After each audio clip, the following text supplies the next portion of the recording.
नमस्कार. विश्वकोंकणी केंद्राचे लाईव्ह स्टुडिओ दाखवून पदमाधुरी कार्यक्रमाक तुमकां सगळ्यांक मोगानी स्वागत करता सर.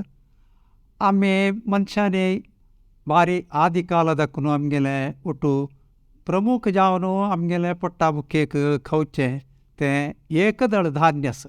म्हळ्यार प्रमुख जावन तांदूळ, गोंव आनी जोळाक मखो म्हणून कोंकणींत तसं नांव.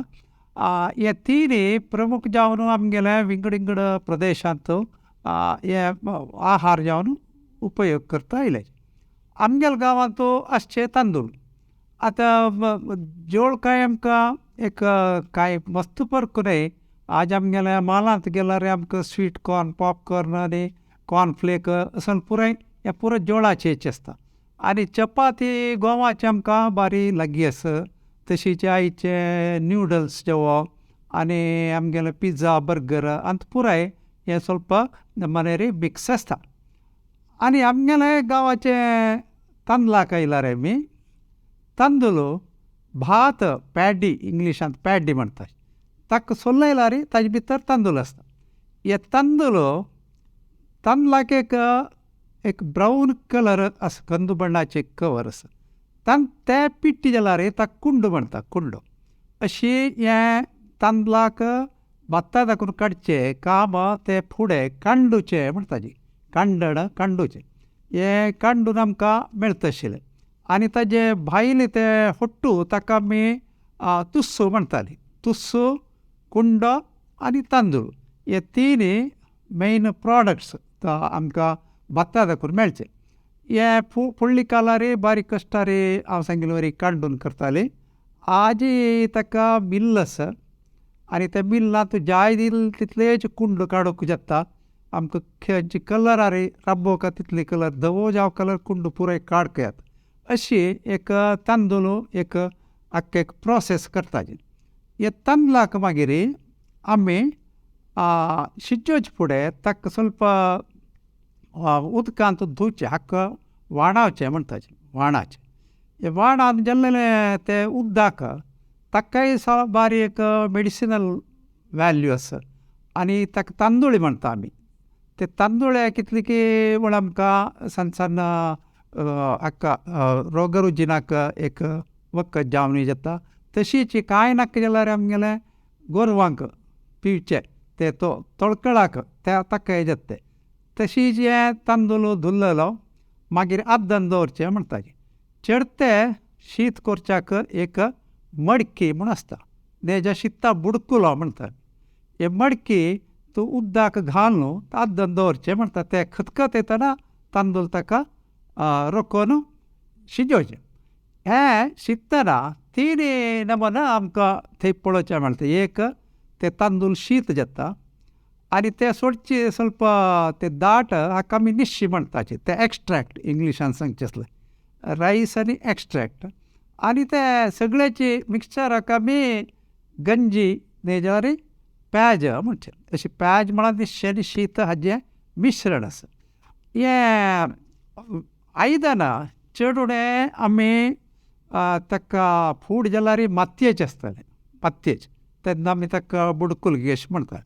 आनी मडकी म्हणटना ते थोडे वेळा पितलेचे आसा पुरो आतां आनी एल्युमिनियम आतांच्या कालार आसता. हे आयदनां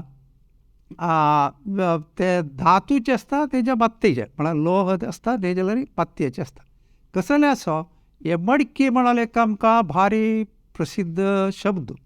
आमगेले देवाक नैवेद्य मडकी म्हणटा आमी. कितल्याच मडकी म्हणटाचे भटमा मदीं. ते म्हळ्यार कितले तांदूळ घालून देवाक नैवेद्य तयार करचे अशी हे बुडकुलो आनी मडकी आमगेले एक आहाराचे ते एक प्रधान एक समजेते सिंबल म्हूण येता आमी. आतां असल एक मडकेक बारी पापाचे तेजे दुबळे तांकां फुडें हे ग्रामीण प्रदेशांत ते मडकीचे तांगेले संगीताचें साधन जावन उपयोग आसता. तांचे तोंडाक अशी मारून शब्द बारी एक तांचे एक संगीताचें एक वाद्य जावन ते एक वाद्य जावन तांणी उपयोग आसता. ताका घुमटा म्हणून आमगेले मस्त कोंकणीचे समुदायांतू ते आजिकय घुमटा आनी घुमटा पद अशी पुराय आसा. आमगेले अशीच पळयतना आमकां हे मडकीचे एक अनेक विचार कसो म्हळ्यार मडकी म्हळ्यार एक घरांतू ते खाली जावचें ना. ते तातूंत एक आमगेले 24 घंटोय तातूंत कसलेय एक प्याज की निशी की शीत की कसलेय आसता. खाली करून नज्ज म्हूण अशी एक आमकां एक आमगेले फूड दाखोवन आयिल्लें. आनी तांदूळ भात करतना आमी 3 विचार पळयले.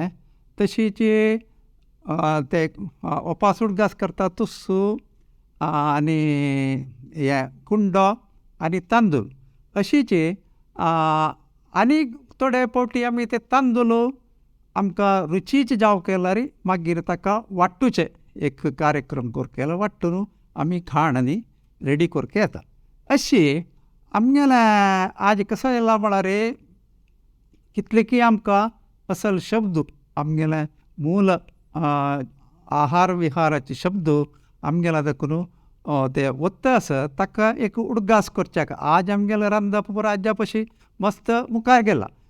प्याज निश्यांत राब्ब न्ही ते मस्त मुखार आसा. विंगड विंगड आमी विदेशाचे ते खाण जेवण ह्या पुरो आमगेले ते चेडवां घेताचे जाल्यार हे फुडले आमगेलो आशिल्ले आमी उडगास करता.